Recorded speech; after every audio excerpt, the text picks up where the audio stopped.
忽视健身会加速细胞老化，导致你感到虚弱、不平衡以及衰老的现象，真是不可忽视。想象一下，简单的动作都很吃力，关节的疼痛来得比你预期的要早。在这个视频中，我将向你展示我选择的8个抗衰老锻炼，以尽可能将这些问题推迟到未来。让我们从一个体重训练开始，这对改变你上半身的外观和感觉有很大影响。引体向上可以锻炼多个上半身肌肉群，帮助抵抗随着年龄增长而自然流失的肌肉量。随着年龄的增长，我们的身体开始失去肌肉力量和质量，这个过程可能在30岁时就会开始，但别担心，引体向上可以防止这种情况发生。当你做引体向上时，你在锻炼你的肱二头肌、背部和肩部，这可以减缓肌肉的流失，这将使你能够增加肌肉，从而防止随着年龄增长而失去肌肉。但好处不止于此，引体向上还有对抗衰老至关重要的荷尔蒙益处，它们可以增加睾酮和生长激素等荷尔蒙的产生，这对肌肉修复和生长至关重要。这些荷尔蒙随着年龄的增长而减少，因此保持它们的水平可以支持整体活力。现在进行引体向上时，双手握住横杆，手掌朝向你，将身体拉起，直到下巴高于横杆，然后控制地放下自己。如果你是引体向上新手，可以从一些变体开始，尝试使用阻力带辅助，或专注于下放阶段，也就是负向引体向上。这可以让你逐渐增强力量，最终做到完整的引体向上。我们社会中存在一个姿势危机，需要解决。事实上，你现在可能正弯着腰看这个视频，不过不用担心，我有一个可以逆转损伤的锻炼。面拉是一个针对上背部和肩部肌肉的锻炼。日常活动和锻炼主要集中在胸部肌肉上，这可能导致姿势不平衡。面拉可以增强后肩三角肌及肩部后面的肌肉。强壮的后肩三角肌有助于将肩膀拉回，抵消紧绷的胸部肌肉造成的圆肩。不过，面拉不仅仅是另一种肩部锻炼，它们是改善姿势和颈部对齐的秘密武器。随着年龄的增长，姿势不良可能导致多种问题，包括颈痛、肩部不适，甚至头痛。通过将面拉纳入你的日常锻炼，你正在积极对抗这些问题，朝着更挺拔的年轻姿态努力。那么，面拉究竟如何有助于更年轻的外观呢？这很简单，良好的姿势给人一种更高、更警觉和充满活力的印象。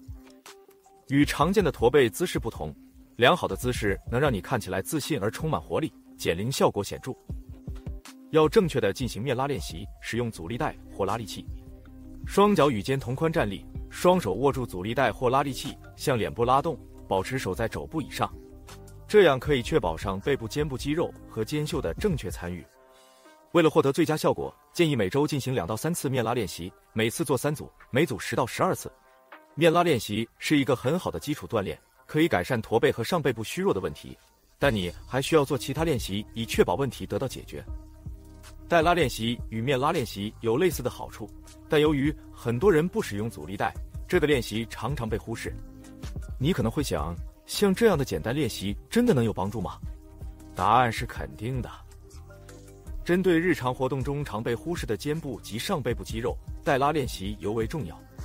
这些肌肉在维持正确姿势和肩部健康方面起着至关重要的作用，而这些随着年龄的增长往往会下降。事实上，研究表明，55岁以上成年人每10年肩部灵活性会下降约6度。进行带拉练习时，首先站立，双脚与肩同宽，双手握住阻力带，放在你面前。现在拉开阻力带，直到你的手臂完全伸展到两侧。在整个动作过程中，保持肩膀放松，背部挺直。常规的阻力带拉伸可以显著改善肩部健康，帮助保持年轻的上半身。它们增强整体姿势，降低肩部受伤的风险，并能缓解因肌肉失衡引起的疼痛。顺便说一下，等到最后还有一个额外的练习，可以让你的膝盖保持最佳状态，同时让你的肩部肌肉更加明显。现在我们已经通过阻力带拉伸锻炼了背部，接下来进行一个几乎可以在任何地方进行的练习，能锻炼出比你想象中更多的肌肉——俯卧撑。你可能认为俯卧撑只是用来增强力量，但它们的好处远不止于此。俯卧撑能有效维持上半身力量和姿势，特别是随着年龄增长，它们针对多个肌肉群，包括胸部、肩部和三头肌。这种全面的锻炼有助于对抗随着年龄增长而自然发生的肌肉质量流失。每10年，我们将失去3%到8%的肌肉质量，从30岁开始。但定期做俯卧撑可以减缓这个过程，且好处不仅于此。俯卧撑也有助于骨骼健康。大约在30岁时，我们的骨量开始下降。像俯卧撑这样的负重运动有助于增加骨密度，减少将来患骨质疏松症的风险。有一种与俯卧撑类似的运动可以锻炼全身，我们将在视频后面讨论。要做俯卧撑，首先要以平板支撑的姿势开始，双手稍微宽于肩膀，降低身体，直到胸部几乎触碰地面，然后推回去。如果你是俯卧撑的新手，可以先从墙壁俯卧撑和膝盖俯卧撑开始，逐渐进阶。俯卧撑还有细胞层面的好处，正如梅奥诊所的教授 Nathan Labrasseur 所指出的，运动可以激活 DNA 修复所需的机制，证据确凿。这意味着俯卧撑有可能在细胞层面减缓衰老，让你感觉年轻更久。臀部肌肉是一个被忽视的训练肌肉群，尤其是对男性来说，但大多数人没有意识到，臀部和髋部是功能性运动的驱动因素。臀桥锻炼的是你身体中最大的肌肉群之一，强壮的臀部对维持年轻外观和整体身体功能至关重要。它们支持你的下背部，改善姿势，并帮助日常活动，如走路和爬楼梯。如果你经常去健身房，你可能不会想到，但强壮的臀部几乎是你所做的每项运动的基础。这个练习在有效对抗与年龄相关的下肢肌肉流失方面特别有效。随着年龄的增长，我们自然会失去肌肉质量，但定期进行臀桥可以帮助减缓这一过程。通过增强你的臀部肌肉，不仅可以改善你的外观，还能在衰老过程中保持活动能力和独立性。要进行臀桥，平躺在背上，膝盖弯曲，双脚平放在地面上，将你的臀部抬向天花板，顶端时收紧臀部肌肉。现在保持一会儿，然后再放下。目标是做3组，每组10到12次。记住，一致性是关键。每周将臀桥纳入你的日常锻炼2到3次，以获得最佳效果。你的身体会在未来几年感谢你。如果你觉得这个视频对你有帮助，请务必点击下面的点赞按钮，这是支持频道的简单方式，让更多人能够看到这个视频。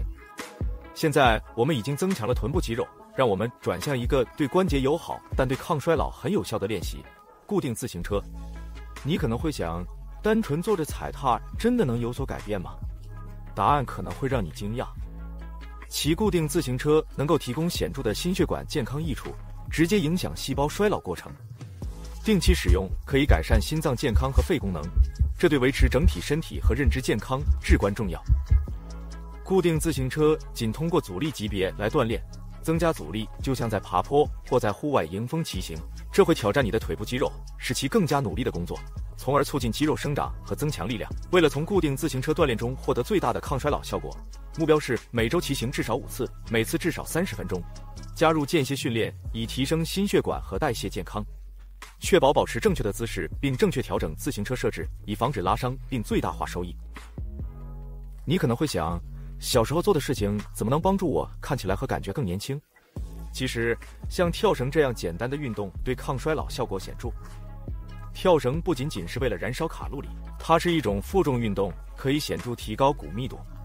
随着年龄的增长，我们的骨骼自然会变得脆弱，增加骨折的风险。定期跳绳可以通过有效增强腿部和臀部的骨骼来有效对抗这一问题，但好处不止于此。跳绳需要协调性和心理参与，这可以提升你的认知功能。它有助于提高你在任务之间转换、计划活动和专注于忽略干扰的稳定性。这些认知技能有助于提高生产力，通常随着年龄的增长而下降，但跳绳可以帮助保持你的思维敏锐。跳绳看起来简单，实际上确实如此，但如果你从未尝试过，可能会有些棘手。开始时，选择一根在你站在中间时能到达腋下的绳子，保持膝盖微微弯曲，用手腕而不是手臂来转动绳子。从短时间的练习开始，随着你变得更舒适，逐渐增加时间。注重正确的姿势而不是速度，以最大化收益并减少受伤风险。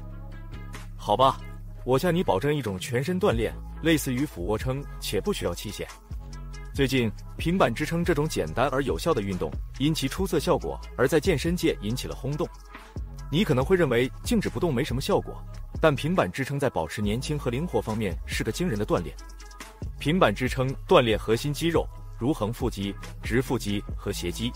全面锻炼对保持身体稳定和平衡非常重要，尤其是年龄增长时。强壮的核心不仅仅是平坦的腹部，它是保持年轻姿势和防止自然驼背的关键，后者常伴随年龄增长而来。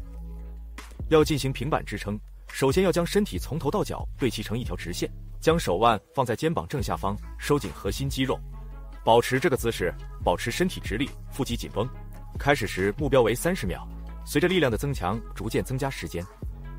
随着年龄的增长，保持核心力量变得更加重要。强健的核心有助于保持脊柱对齐，支持良好的姿势，并显著预防受伤。它在运动中稳定你的身体，减少跌倒和其他随着年龄增长而更常见的伤害风险。如果你想在变老时保持膝盖健康，这个下一个练习将是你的好帮手。我把这个练习作为额外内容，因为它可能需要更高的技能水平。此外，这个器械可能在你的健身房没有，但如果你没有它也不用担心，因为我还有一个替代练习以备不时之需。推拉雪橇结合了力量训练和心血管益处，使其成为抗衰老武器中的强大工具。这个练习同时针对多个肌肉群，帮助在衰老过程中维持肌肉量和骨密度。它特别有效于增强和稳定膝盖，而膝盖随着时间的推移可能变得更加脆弱。要进行雪橇推，首先在胸部高度握住雪橇把手，稍微向前倾斜，利用你的腿和核心推动雪橇向前。将绳索背带连接到雪橇上，向后走，保持背部挺直和核心收紧。如果你没有雪橇，可以使用带有地形把手的拉锁机，轻松复制这些动作。好吧，你至少可以做雪橇拉动，推的方式不太适合这种方法。你将把地形把手连接到拉锁的低设置上，开始向后走，就像你使用雪橇一样。确保将这个视频分享给你认为也能从这些练习中受益的朋友。